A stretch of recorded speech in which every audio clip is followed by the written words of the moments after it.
muscles ache. He didn't have any sort of medication for it in his saddlebags, and Waco was the first real town he had come to in his wanderings since then. He had followed the Brazos from Parker County and thought he might drift with it all the way on down to the Gulf Coast. Waco had grown a lot from the little settlement that had centered around a river ferry when it was founded. Some of the streets were paved. Gas lights sat on top of poles on nearly every block of downtown, and there were quite a few businesses housed in brick buildings that rose 3 or 4 stories above the street. Frank wouldn't have been surprised if some of the places even had those newfangled telephones installed. He reined to a halt in front of a building with a sign on it that read Morrison's Old Corner Drugstore.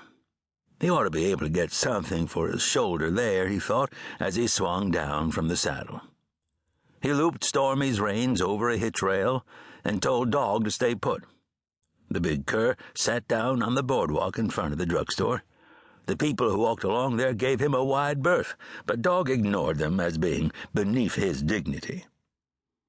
Frank put his left hand on the small of his back and stretched before he went into the store. He was a tall man, with the broad shoulders and lean hips of a natural-born horseman. A while back he had been severely wounded and had lost a lot of weight, but his frame had just about filled back out to its normal, muscular proportions. He wore jeans and a faded blue work shirt. Thick, graying, dark hair hung out from under his brown Stetson. It would have been easy to take him for a roaming cowboy, except for the well-worn walnut grips of the Colt Peacemaker that rode in a black holster on his right hip, and the way his big right hand never strayed far from the butt of that gun. He went into the drugstore, which was the usual narrow, crowded frontier apothecary shop with a counter in the back where all sorts of nostrums and tonics and other patent medicines were sold. A counter on the right-hand wall served as a soda fountain, and as Frank saw that, a thirst gripped him. It was mid-afternoon, and the sun outside was hot. A cool soda would go down good right about now, he thought. First, though, he walked back to the rear counter and said to the druggist, "Got anything for a sore shoulder?" "Sure do, mister," the man replied. "Some of my own concoction. I call it Dr. Alderton's Muscle Cream. It'll loosen you right up." "You're a doctor, are you?" The young man grinned. "Well, not really, but some people call me Doc. That's close enough, isn't it?" "Close enough for me, as long as that medicine of yours works. I'll take a jar." The druggist got the medication down from a shelf behind him. "Anything else I can do for you?" Frank looked around at the soda fountain. "I could use a nice cool drink." "Coming right up," Doc Alderton said as he walked around behind the soda fountain. "You know, most fellows who come in from the trail head straight to one of the saloons.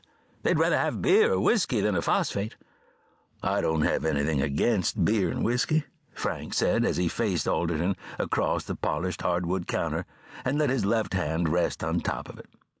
"Sometimes, though, especially when it's hot, a man needs something else to cut the dust." "You'll like this," the druggist said as he took down a clean glass from a shelf, pulled a lever to squirt some dark syrup in it, and then filled the glass the rest of the way with carbonated water from another spout. He handed it to Frank. "Try that." Frank took a sip of the cool beverage and nodded appreciatively. It tasted like fruit, but he couldn't put his finger on just what kind of fruit. A blend of several different ones, he thought. "Mighty tasty. Another of your concoctions?" "As a matter of fact, it is," Alderton responded with a proud smile. "What do you call it?" "Well, it doesn't really have a name yet. Folks have started calling it a Waco after the town, but my boss, Mr. Morrison, says it needs a better name than that." Frank took a longer swallow and then licked his lips. "Whatever you call it, it's good." Alderton looked pleased as punch at the praise, but the smile suddenly vanished from his face as the little bell over the door jingled and he glanced in that direction. A worried frown appeared on his features as well.